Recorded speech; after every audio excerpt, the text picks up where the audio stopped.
Kozhikode Kunnathupalam Koodathumpara road തകർന്ന് വർഷങ്ങളായിട്ടും അധികൃതർ പരിഹാരം കാണാത്തതിനെ തുടർന്ന് നാട്ടുകാർ ഒത്തൊരുമിച്ച് റോഡ് നവീകരണം ഏറ്റെടുത്തു. റോഡിലെ വലിയ കുഴികളിൽ വീണ് ഇരുചക്രവാഹന യാത്രക്കാർ ഉൾപ്പെടെ അപകടത്തിൽപ്പെടുന്നത് പതിവായതോടുകൂടിയാണ് നാട്ടുകാരുടെ ഇടപെടൽ. റോഡിലെ ആഴമേറിയ കുഴികളിൽ കോൺക്രീറ്റ് ഉൾപ്പെടെയുള്ളവ നിറച്ചാണ് താൽക്കാലിക യാത്രാമാർഗം ഒരുക്കിയത്.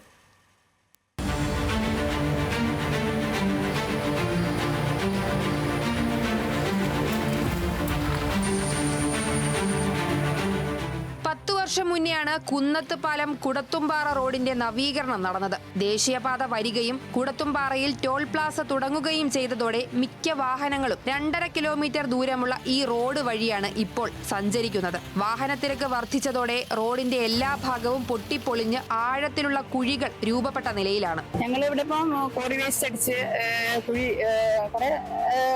തൂർത്ത് JCB വെച്ചങ്ങാട്ട് ഒന്ന് ഇതാക്കാം. കുറെ സ്ഥലത്ത് ഒരു അണ്ടർപാസ് കഴിഞ്ഞ് അവിടെ നിന്നിട്ട് ഈ മാക്കനാരി താഴം വരെ റോഡ് വളരെ മോശമാണ്. അപകടങ്ങൾ പതിവായതോടെ നാട്ടുകാരുടെ നേതൃത്വത്തിൽ ക്വാറി വേസ്റ്റ് എത്തിച്ചാണ് കുഴികൾ അടച്ചത്. കഴിഞ്ഞ ദിവസം രാവിലെ മുതൽ പ്രദേശത്തെ സ്ത്രീകളും പുരുഷന്മാരും ചേർന്നാണ് യാത്രാ ദുരിതത്തിന് താൽക്കാലിക അറുതി വരുത്തിയത്. താൽക്കാലിക നവീകരണത്തിനുള്ള ചിലവും നാട്ടുകാർ സ്വന്തമായി കണ്ടെത്തിയിട്ടുണ്ട്. ബൈപ്പാസിൽ ടോൾ പാസ് വന്നത് ഈ റോഡിൽ കൂടിയാണ് എല്ലാ വണ്ടികളും ടോൾ വെട്ടിച്ച് പോകുന്നത്. അതിൻ്റെ ഓരോ പ്രശ്നങ്ങളാണ്. കുഴികള് വലിയ വലിയ കുഴികളാണ് അതിനുണ്ട്.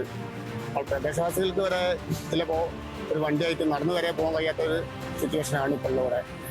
പിന്നെ ഈ കുഴിയിൽ അറിയാത്ത ആൾക്കാർ വന്ന് വീണിട്ടും പരിക്ക് പറ്റുന്ന കുറേ സാഹചര്യങ്ങൾ ഉണ്ടായിക്കളും എല്ലാവരും ഇങ്ങനെ കാണുകയാണ്. അതൊക്കെ സ്വയം മുൻകൈയെടുത്ത് താൽക്കാലിക പരിഹാരത്തിന് നേതൃത്വം നൽകിയത് കണ്ടെങ്കിലും അധികൃതർ ആവശ്യമായ നടപടി സ്വീകരിക്കുമെന്നാണ് നാട്ടുകാരുടെ പ്രതീക്ഷ. ന്യൂസ് മലയാളം, കോഴിക്കോട്.